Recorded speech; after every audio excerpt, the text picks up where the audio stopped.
during sa nga time nga grabe ang iyang kakurian, grabe ang pagsubok, even pastor gitpakuan siya. I don't know kung pastor gud pa talaga to, kung may Ginoo pa gud talaga to siya kinabuhi. Kay diri tanan nga Christians, ini nga Dios at nisisimba. Ang iba pa Christian lang. Na during that time, nga ginlitis liwat siya sa nangahirap pagpupulong.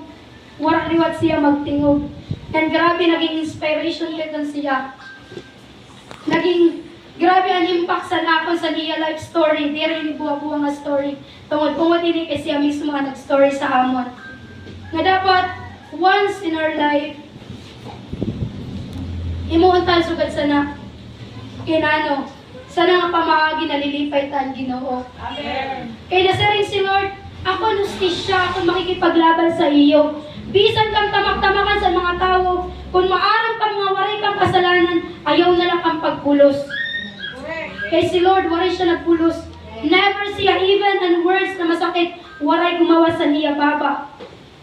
And that's the one thing na naitabo during na idiliti si Lord. And magsangkay, awan magkaaway, naging friends sila.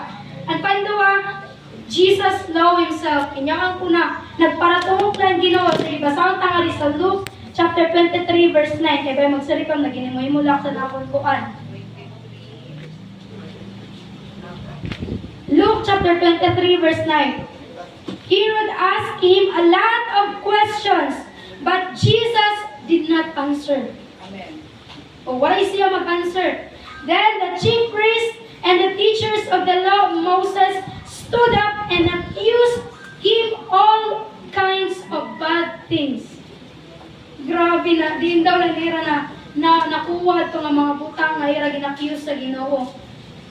Nga ever since nagdako ang Ginoo, wala siya ibang ginimo, kundi nag-share siya sa Word of God, gin-share niya ang love sa Ginoo, gipakita niya ang mga miracles and wonders nga dili kaya mo sa Ginoo, and yet ginakusahan diapos siya sa sugad sana nga i-cross si Jesus kay diri to siya maupay nga tao, diri git maarat ang mga nalo ng mga words basta tanan nga magkaduro nila sa ring dili, accuse him of all kinds of bad things.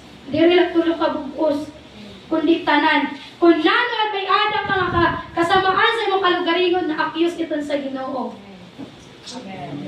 Amen. So may bad characters of people na nakita liwat diri sa na verse na gipakunayan gud nira nga iko-cross gud nira si Jesus. The first one is ang tawo buwaon. Sige, yak na mo kalugaringon buwaon ak. Buwaon ak. So, kada adlaw siguro kada waray single day nga dili ka nagbubuwa. Even kuti ay lang nga buwa na waro kuwain mo lapis. Pero kituwa ngayon niya, balik na dayon. Di ba, buwan na iton. So, usa nga bad character na ako nakita din sa Bible. Mababasa ta sa Luke chapter 23 verse 5.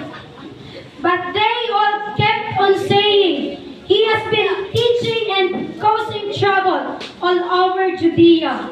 Kabuwaon sila nga mga tao nga nagpaparakit sa Ginoo.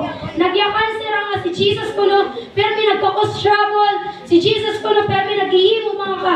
Diri maupay sila nga among lugar. Diba, danay mo, mamay, bubuhaan mo pa. Wala lang kita naglabot sa nimong warta. Pero impalod na yan niya. Wala na makikita siya, mama, may impalod na sa tindahan.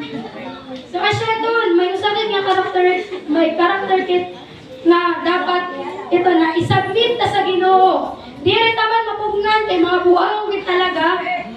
Ang importante na harani kit sa Ginoo. Kaya siya karuyag ni Lord.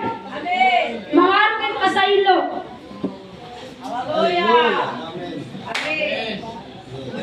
Lord, sinayang sipon. Sa itong pagbalay-balay ko na kung mga estudyante na taraykian. So, salamat sa Ginoo because He is the healer. So, ang pantuwang ako nakitan, people will choose bad rather than good one. May friends ka na godly. May friends ka na worldly. Hindi ko man maupod. Sa simbahan, sa party,